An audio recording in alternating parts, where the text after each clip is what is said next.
Rachel Carson was a marine biologist born in the early years of the 20th century. She was the best-selling author of a lyrical trilogy about the sea when she turned her attention to the dangers of synthetic pesticides. This focus led to her famous 1962 book, Silent Spring, which is credited with beginning the environmental movement in the United States that led directly to the National Environmental Policy Act of 1970 and to the Environmental Protection Agency. Carson's insight, developed in her years as a working marine biologist, was well summarized in a short snippet from Silent Spring, and it just goes like this. In nature, nothing exists alone. In nature, nothing exists alone. And yeah, that's in those quotes. Today, I'll be considering resilience and our connection to the whole that is larger than ourselves. This concept is summed up in the seventh principle that we read this morning, respect for the interdependent web of all existence of which we are a part. One claim that I will make is that a feeling of connection on a cosmic scale answers the question that human religions and some philosophies ask. Whence comes this insight, and what are the implications of connection? Now, here's one way of seeing our shared reality. It comes from the first book of Hebrew Scripture. Quote, "Then God said, 'Let us make humankind in our image, according to our likeness, and let them have dominion over the fish of the sea, and over the birds of the air, and over the cattle, and over all the wild animals of the earth, and over every creeping thing that creeps upon the earth.' So God created humankind in his image. In the image of God he created them. Male and female he created them. God blessed them, and God said to them, 'Be fruitful and multiply, and fill the earth and subdue it, and have dominion over the fish of the sea, and over the birds of the air, and over every living thing that moves upon the earth.'" End quote. Now, in the Western world, its monotheistic religions have taught this superiority of human beings to other forms of life. In those religions, that has seemed self-evident because human beings received the breath of life from a creator God. The monotheistic God made the earth and its creatures and humanity. Humanity then is just a little bit lower than the angels, and earth itself and its animals are the raw material for human domination. The classic metaphor for the earth in Western monotheisms is the potter and the clay. The clay is raw material. The potter takes the clay and, with skill, shapes the clay into an object of use and value. The Western assumption is that the object that the potter creates has more value than the clay had before he dug it up. But let's ask ourselves if that's really true. This paradigm, unfortunately, has remained the truism among most people in the Western world, to the misfortune of the first peoples of the earth, animals, and of the planet itself. And the beat goes on with the Line 3 controversy, boundary waters and mining, and that standoff, and this is happening, of course, all around our planet. I hasten to point out that this view of the planet and its living things as material for our human use is not what most human cultures have thought through time. The Taoists in China, the First Nations in New Zealand, Australia, North, Central, and South America, they didn't see the earth and its living things in this way. The people of Africa did not see the earth this way. As a matter of fact, the earth is raw material view, stuff to be made into commodity stuff, is very specifically a frame of mind from the agricultural kingdoms that developed in what is now Iran and Iraq and spread through the Middle East and then into Eurasia. These areas happen to be where the world-dominant monotheisms developed, and thus a very bad idea spread. But it doesn't have to be this way. Take, for example, one of the insights leading to the enlightenment of the Buddha. It was a moment in his childhood when he looked around and realized three things. He saw a farmer utterly exhausted from his work plowing. He saw the oxen the farmer was driving bound in their yokes, thirsty and uncomfortable and tired. And under the plow, Gautama realized the suffering of worms being ripped apart by the plow, as did Darwin. Notice that factory farming wouldn't be acceptable in a culture that embraced Gautama Buddha's idea. Now, if you haven't done that much plowing, you may not know how violent it is. It looks kind of bucolic as you drive by 75 miles an hour. But you start out in the spring just as soon as the soil is dry enough to turn over. That time of spring is when everything is coming back to life. So you plow through wildflowers, snakes, frogs, lizards where I come from, turtles, mice, rabbits, and the ground-nesting birds. The Scottish poet Robert Burns wrote a great poem apologizing to a mouse for plowing through his home. You have one verse in the readings this morning. He says, "I'm truly sorry man's dominion has broken nature's social union and justifies that ill opinion which makes thee startle at me, thy poor earth-born companion and fellow mortal." Burnsy was getting a little bit paganish in that poem. There's no domination in the Buddha's view, only interconnection and mutual suffering. Nowadays, most farmers do a lot of what's called no-till farming, but the fact is the earth has to be ripped up to put seeds into it, and no-till farming uses a whole lot of chemicals, so back to Rachel Carson's. Slowly, some products of monotheistic thinking have begun to rethink this very old domination paradigm. First secular and humanist thinkers, and then more liberal traditions within monotheism. For example, early in the 20th century, the Lutheran physician Albert Schweitzer wrote, "True philosophy," he said, "must start from the most immediate and comprehensive fact of consciousness.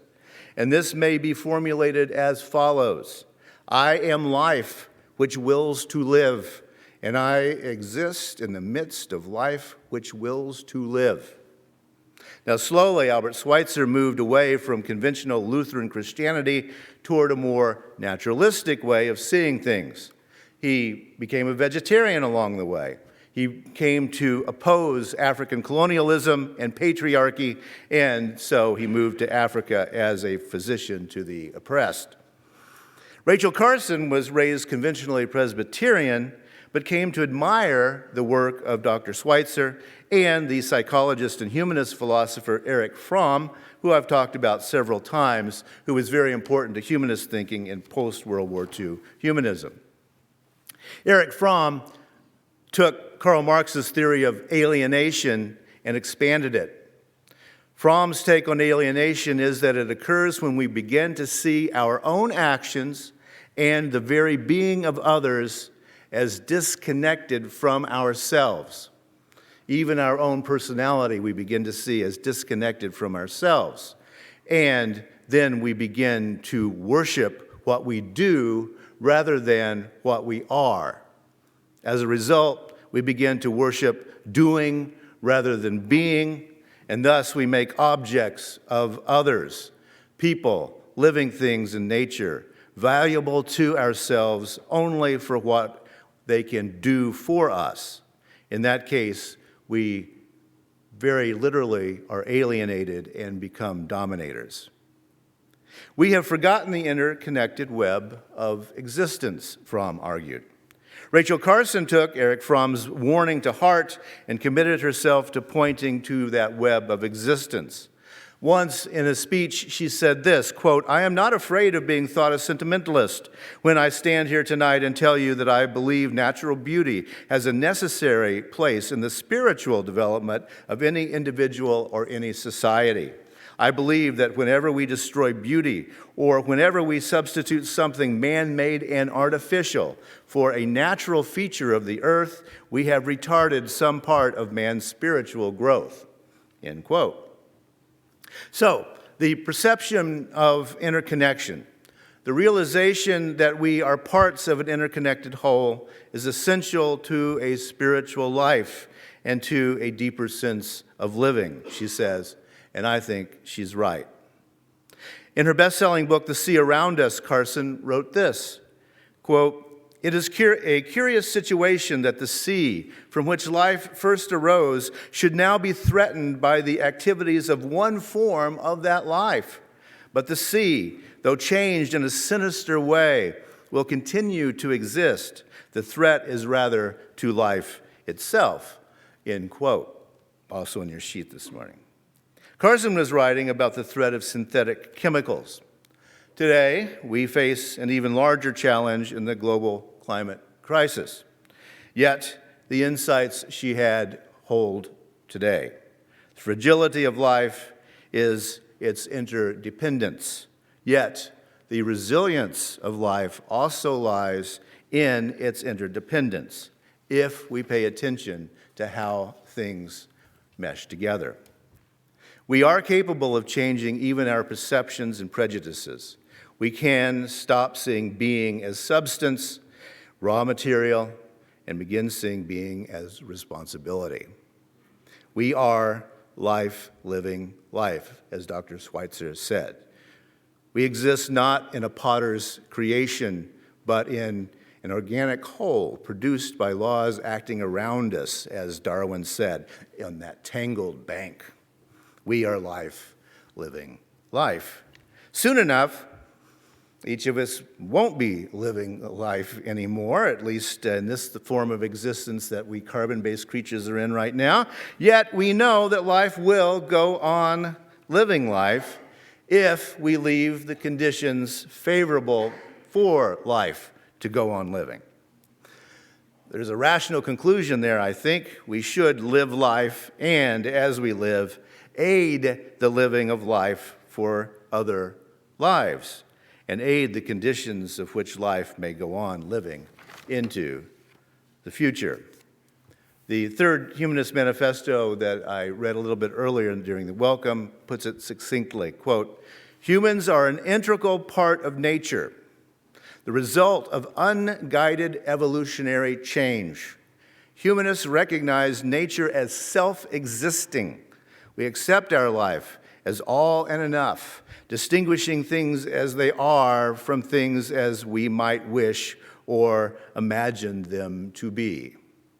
As Charles Darwin said, there is grandeur in this view of life. We are all part of nature."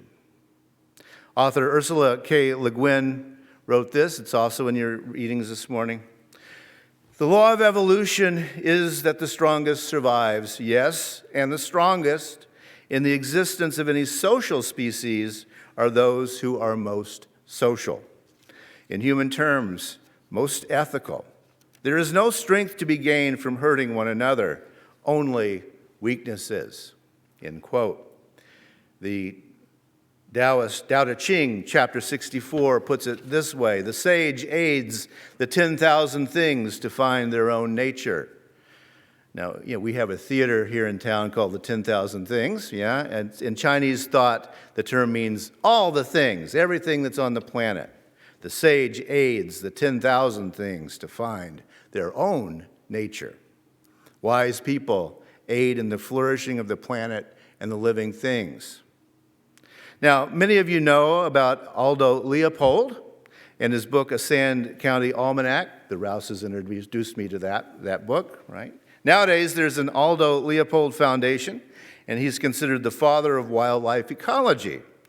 In the last essay in that book, Leopold proposes a land ethic. That's in your readings as well. It goes like this: "A thing is right when it tends to preserve the integrity, stability, and beauty of the biotic community. It is wrong when it tends otherwise." That saying has caught on because it's simple enough to remember, and it sums up an ethical stand to life around us. A thing is right when it tends to preserve the integrity, stability, and beauty of the biotic community. It's wrong when it tends otherwise. Sounds kind of like the Tao Te Ching, doesn't it? The sage aids the 10,000 things to find their own nature. Or, as Rachel Carson put it, in nature, nothing exists alone. All the evidence is there. Treating nature as a thing, treating nature as a resource will eventually end you up where we are. But back to that why of religion that I mentioned when I started talking. We gather here to reconsider how we think, to reconsider our unconsidered beliefs that just kind of seep in from the culture, and to examine the human religious impulse.